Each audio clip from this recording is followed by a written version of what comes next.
I'm a hairstylist and salon owner, and I'm going to talk to you about Kerastase Cicaplasme heat protectant.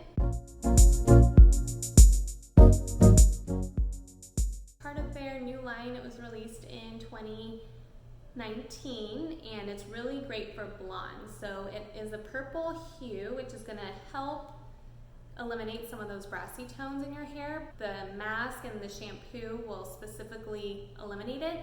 This one just has like a hint of purple. It's not going to transform your hair or make it overly cool, but it will cool it down. It adds a lot of shine, and it gives you the protection that you need when you're highlighting your hair. Highlights can definitely make your hair feel dry. It changes the texture of your natural hair, and this is going to give you some of that slip and that silky feel back into your hair. And it adds a ton of shine. It's really smoothing if you have any frizz or dryness from bleaching your hair. Let me know if you have any questions in the comments below, and I hope you subscribe to stay up to date with my next videos.